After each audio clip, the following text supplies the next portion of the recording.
a great self-help author from the early to mid-20th century. And he said, in my book, Think and Grow Rich, there is a tremendous secret, a huge secret. And I'm not going to tell you what it is, but once you get it, your life's going to change, and you'll get the riches, you'll get everything you need very quickly. Now, I think he didn't tell us because it's different for different people. There's a different paradigm for everybody. His secret was focus intensely, have a white-hot desire for the money, for whatever you want, you'll have it. But he also talked about other things. And he talked about the brain being a radio transmitter. And this is what I find amazing. Now, you know, Leonardo da Vinci, he started drawing all sorts of things. He drew submarines, he drew army tanks. Look at my awful pictures, but I don't care because there's no such thing as a mistake, and we should welcome mistakes. He drew army tanks, he drew all this stuff, but where was he getting this from? And Napoleon Hill discussed something controversial. He said that scientists have recently found that our brains can act as radio transmitters. And I think everything comes from this. We can get ideas. Was Da Vinci getting ideas from the modern age? Were we getting ideas from his age? What's going on? His ideas are more appropriate to the 20th century than they were to his own time. Where did he get these ideas? And the idea is the universe. Because we're connected to the universe. We are the universe. And we owe everything to what's around us. So, as you will see on page 3 of your handout, and for those who don't have it, Jacqueline is busy copying a few more because she is just so brilliant. We are vibrational energy, not solid energy. We're vibration and we're energy. And understanding this and knowing this is the first step to good luck and confidence as well. That means if we're vibrational energy, we can receive and communicate with other energy, which is in a like vibration. So proceeding from this, if that is true, and I'm not saying it's true, but if that is true, and so many self-help authors and scientists as well do say it's true, then we're wired to the universe, which means the universe is feeding us with ideas, including ideas about what we should do. So if we tune into our intuition is possibly sourcing those ideas and telling us which ideas we should be following, which ideas we should not be following. So should we be tuning into our intuition? And furthermore, we're not necessarily fully in command, so we shouldn't be listening to the programming of the past bad events that have happened to us. So, for example, if say, I want to talk to someone on the tram. Yeah, exactly. Oh, they're going to be shy. You know they're going to be shy, so you think, oh, I'm not going to talk to them. But you might end up marrying them. That's the thing. So it's better to talk to them. It's only because of prior programming that we don't do things. That's the only reason we don't do everything. Because we think, oh, we're not as good as Elvis. We're not as good as Newton. Because we haven't done what they've done. So it's all prior programming. We think we haven't done that, so we can't do that. And prior programming is why we do everything or why we don't do everything. That's what it is. It's programming. How do you get rid of programming? Because I was talking about rapid development. It's easy. You acknowledge that it's there and then it vanishes. Look at everyone around you as you walk down the street. Everyone's got the insecurities going on. Everyone's got the programming going on. They're all careful, they're all shy, they're all appropriate because they've been programmed by their past experiences. So if you've had a bad experience, oh boy, if you've had a bad experience, has anyone seen Cobra Kai on YouTube? It just came out a few days ago. It's the continuation of Karate Kid.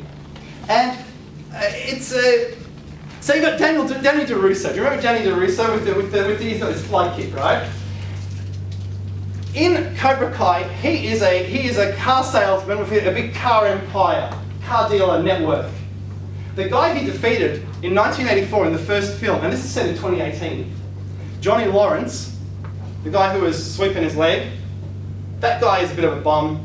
He's got an old Corvette. He's stuck in the 80s. He's watching a bubble TV. He's an alcoholic. He even goes to the parking lot where there was that fight between him and his coach over the fact that he won second prize and his coach called him a loser. That's in there. And he's bringing this back in his mind, and when he brings that back, he takes a swig of alcohol. So they're showing that programming has defined his entire life for the next 34 years. Why would anyone want to let one idea define their whole life for the rest of their life? But guess what? I think most people do. That's right, most people do. Most people let one idea carry through and be their whole paradigm forever. Because that's programming, that's the way it is. Maybe it's a defensive mechanism to stop you getting depressed if people rebuff you. Maybe there's something to it like that, but it's not necessary. So I would encourage everyone, please go for the mistakes. Realize that confidence is simply confiding and trusting people. People are more likely to be friendly than unfriendly, and that is all it is. But it's also confidence in the future. Events to come. We'll discuss that later. I have a question. Please. What if people, I know it's not necessarily you should focus on how people perceive you, but in making mistakes and in having futuristic kind of being connected with your energy and to the universe, what if people pigeonhole you and professionals pigeonhole you into mental illness and not quite right? Stay away from those people. Maybe get new people who haven't put you in the category, because we often step into the energy that people place us into.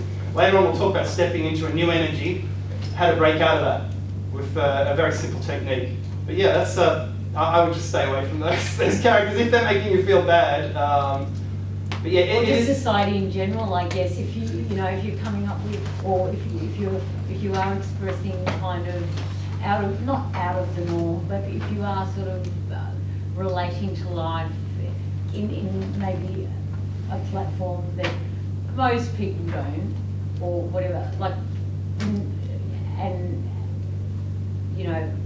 what if you're considered just like mentally insane, or not mentally insane, but just show them who the real insane people are. Show them what you can do. Show them what you're capable of. I guess they're the people that have set milestones. Yeah, exactly. May I answer that as well? You should. Most of the most successful people in the world were called insane at some stage. So that's what made them different and successful. Yeah, yes, Good answer. Yeah. We better get into the next activity. Reward versus risk. Please turn. Look, I'm making mistakes all the time, but you know what? It's a good thing. It's a good thing. Please turn to page 4. Now, do you know what this activity is all about? This is more personal, but you can discuss it in groups if you like. There are situations in your life that you want to happen right now.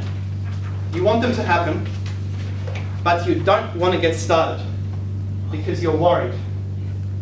So please write in, and this will not be shared, this is just for you to take home and think about. Write down a couple situations and think about what's the worst that can happen if I fail. If I fail.